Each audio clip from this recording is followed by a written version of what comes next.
Paul Gallant from the Gallant Says podcast, who resembles the future mayor of New York City at times. That's why I shaved the beard. I don't want anyone thinking that I'm him, because I just don't want the responsibility. It's a glorious mustache, Paul. I didn't think you had it in you. Good job. Grown up. Paul, your turn. All right, well, for most of this game, I was that because I think we all were hypnotized and transfixed by yet another miserable Sunday for the Houston Texans. But at the end, you know what? I'm happy. I'm not complaining about anything, even though there was a lot to complain about because they somehow won that game. They had no business winning.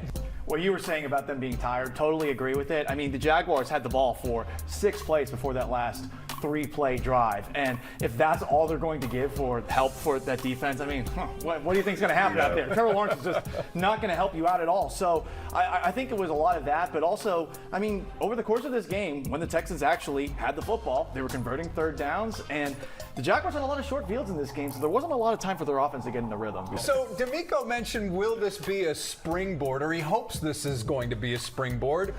Will this be a springboard?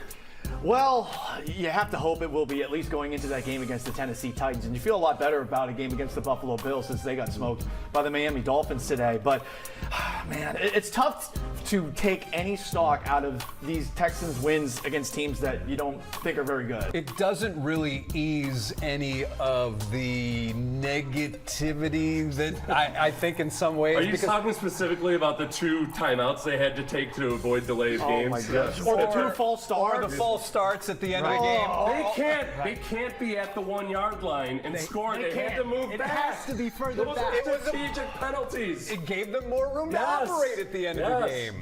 Look, you don't need a springboard to beat Tennessee. God help you if you need a springboard to beat Tennessee, but that's the next opponent. Maybe a springboard for Nick Haley. I mean, there were a couple of plays in this game where Nick Haley drew some plays up and you're like, oh, he can do things like that. Yeah. That was nice. Didn't happen all game long, but hey, I'll take that. I don't think any one player was going to fix things, but to what you were saying just a moment ago, when Woody Marks was a little bit slow to get up early in this game, I was like, wait, oh man, are we about to see Daria Gunbalale? Are we about to see Dameon Pierce? So thankfully he's healthy. I do wonder about the depth at that position because Woody Marks, if he gets hurt, yikes. There you have it. Texans pull it off, a wow game. And now we say goodbye to Seth Payne from Sports Radio 610 and Paul Gallant from the Gallant Says podcast. And Paul, you will be on Sports Radio 610. That's right, 2 to 6 tomorrow afternoon. Nice, love it. All right, guys, thanks for being on Sports Extra. Appreciate it. Anytime.